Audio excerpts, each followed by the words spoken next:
Et mesdames et messieurs, avant la pause avec Didier, on parlait de Formule 125 6 vitesses shifter, ces fameux cartes extrêmement puissants. Et ça, c'est physique, mon ami. Absolument, et ce sont nos pilotes habituels de la série Champ Car qui se retrouvent à une épreuve de la Coupe de Montréal qui a eu lieu à SRA Karting plus tôt cette année. On a vu les premiers détenteurs de la première ligne. On retrouve aussi avec plaisir la famille Legrand, l'équipe La Maison du Rôti, Alan Moreau. On a Alessandro Bisotto, le 425, qui est là. Et en 6e place sur la grille, nul autre que Jean-François Lafontaine. Lui qui est une fusée en Formule 125. Oui, il avait fait une apparition l'année dernière, on se fait dans le coin de Québec, à Château-Richer, si je me souviens absolument. bien. Et qui est extrêmement difficile à battre. Et on a la suite du plateau de cette magnifique série Coupe de Montréal. On a parlé du physique, là, justement. Jean-François Lafontaine n'est pas bâti sur un frein de chat. Et tu vois le départ canon de Jean-François. Son temps de réaction est passé de 6e à la 2e place, alors que c'est Gianfranco Mazzaferro qui est en tête. Il sert de la Formule 125 pour progresser dans son pilotage. Il y a Samuel Guérin qui est en 3e position.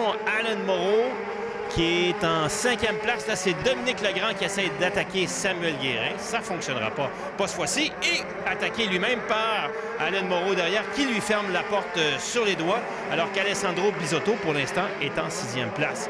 Jean-François connaît tellement le circuit des SRA Karting, il ne fera qu'une seule bouchée de Gianfranco Mazzaferro au virage 2 et 3. Apparemment, Didier, on me dit que je devrais être capable de tenir ça à fond, le 2, quand je vais faire du karting. Ça fonctionne pas pour mon cerveau. La dernière fois que j'ai roulé là-bas, c'était en 4 temps et j'étais avec ma conjointe, Michaela Baggio, qui a défait Jacques Villeneuve, le pilote de Formule 1.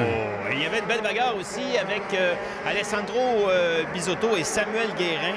Et c'est une bagarre. Samuel a décidé de ne pas lâcher le morceau et de replonger à l'intérieur, mais ça n'a pas fonctionné. Heureusement, Alessandro ne s'est pas blessé. Il a mangé quand même un coup de roue sur l'épaule. Ça aurait pu lui faire mal parce que la roue, elle tourne excessivement vite. Aucun dommage, ni un ni l'autre, alors que Dominique Legrand en a profité pour prendre le 3e rang.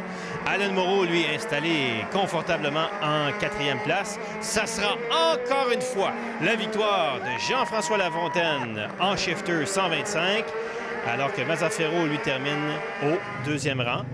Et les deux pilotes impliqués dans l'accrochage, heureusement, reviennent dans les paddocks avec le sourire aux lèvres. Pas de dommages.